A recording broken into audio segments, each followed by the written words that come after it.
بسم اللہ الرحمن الرحیم۔ اللہم صلی علی محمد کما تحب و ترضی لہ۔ السلام علیکم۔ جنت، قرآن پاک میں 66 مقامات پر جنت کا لفظ استعمال ہوا ہے۔ جنت کے معنی ہے باغ، بہشت۔ جنت کی جمع جنات 69 مرتبہ قرآن کریم میں آئی ہے، یعنی وہاں ایک ہی باغ نہیں ہوگا بلکہ طرح طرح کے باغات ہوں گے۔ جنت کی حور کسے کہتے ہیں؟ حضرت مجاہد رحمۃ اللہ علیہ فرماتے ہیں، حور اس کو کہتے ہیں جس کے دیدار سے آنکھ حیرت میں پڑ جائے، اس کی پنڈلی کپڑوں کے پیچھے سے نظر آتی ہو۔ دیکھنے والا اپنے چہرے کو ان حوروں میں سے ہر ایک کے جگر میں رکت اور صفرائے رنگ کی وجہ سے آئینے کی طرح دیکھے گا۔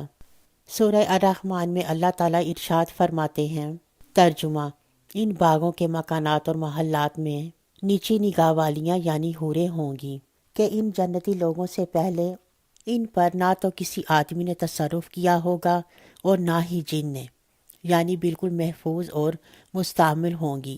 سوائے جن و انس، باوجود اس کثرت و عظمت نعمت کے تم اپنے رب کی کون کون سی نعمت کو جھٹلاؤ گے، اور رنگت اس قدر صاف و شفاف ہوگی کہ گویا وہ یاقوت اور مرجان ہے۔ حور کس سے پیدا کی گئی ہے؟ حضرت ابو امامہ رضی اللہ تعالیٰ عنہ فرماتے ہیں کہ جناب رسول صلی اللہ علیہ وآلہ وسلم نے ارشاد فرمایا، ترجمہ: جنت کی حورین کو زعفران سے پیدا کیا گیا ہے۔ اللہ تعالیٰ نے حورین کو مٹی سے پیدا نہیں کیا بلکہ ان کو کستوری، کافور اور زعفران سے پیدا کیا گیا ہے۔ جنت کے گلاب سے پیدا ہونے والی حوریں۔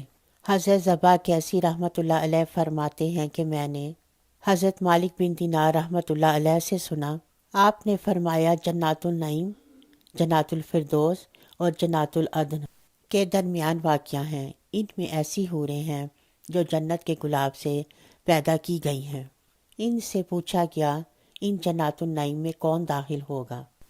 فرمایا، وہ حضرات جو گناہ کا جان بوجھ کر پختہ ارادہ کرتے، جب وہ میری عظمت کو یاد کرتے ہیں تو مجھے اپنے سامنے پاتے ہیں، اور وہ لوگ جو میرے خوف و خشیت میں پروان چڑھتے ہیں، وہ بھی ان جنات النعیم میں داخل ہوں گے۔ حور کے بدن کے مختلف حصے کس کس چیز سے بنائے گئے ہیں؟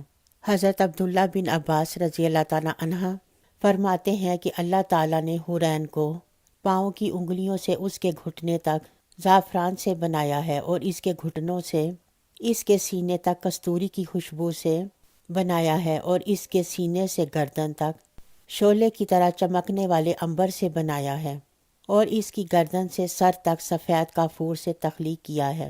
اس کے اوپر گل لالہ کی 70 پوشاکیں پہنائی گئی ہیں۔ جب وہ سامنے آتی ہے، اس کا چہرہ زبردست نور سے ایسے چمک اٹھتا ہے جیسے دنیا والوں کے لیے سورج، اور جب سامنے آتی ہے تو اس کے پیٹ کا اندرونی حصہ لباس اور جلد کی باریکی کی وجہ سے دکھائی دیتا ہے۔ اس کے سر میں خوشبودار کستوری کے بالوں کی چوٹیاں ہیں۔ ہر ایک چوٹی کو اٹھانے کے لیے ایک خدمتگار جو اس کے کنارے کو اٹھانے والی ہوں گی۔ یہ حور کہتی ہوگی، یہ انعام ہے اولیاء کا اور ثواب ہے ان اعمال کا جو بجا لاتے ہیں۔ جنت کہاں ہے؟ زیادہ صحیح قول یہ ہے کہ جنت 7ویں آسمان کے اوپر ہے، کیونکہ قرآن مجید میں ہے کہ یعنی سدرۃ المنتہا کے پاس ہی جنت ماوا ہے، اور ایک حدیث میں آیا ہے کہ جنت کی چھت عرش ہے۔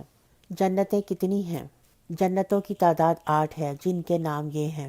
جنت کی منزلیں۔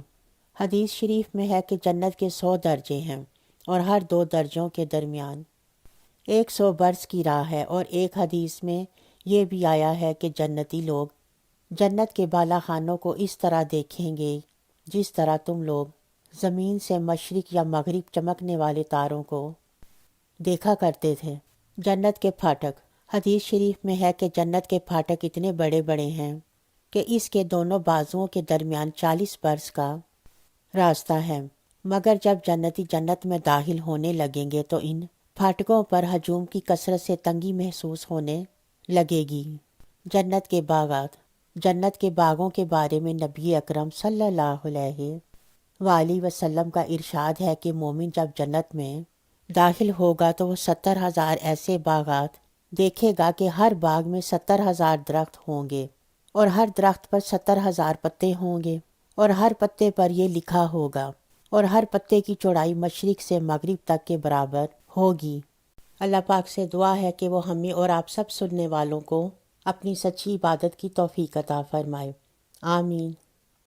اپنا اور اپنے گرد و نواح کا بہت خیال رکھیں۔ ویڈیو پسند آنے پر ہمارے چینل کو سبسکرائب کریں اور ثواب کی نیت سے اپنی فیملی اور فرینڈز کے ساتھ ضرور شیئر کریں۔ دعاؤں میں ہمیں یاد رکھیں۔ ملتے ہیں ایک اگلی ویڈیو میں، تب تک کے لیے اللہ حافظ۔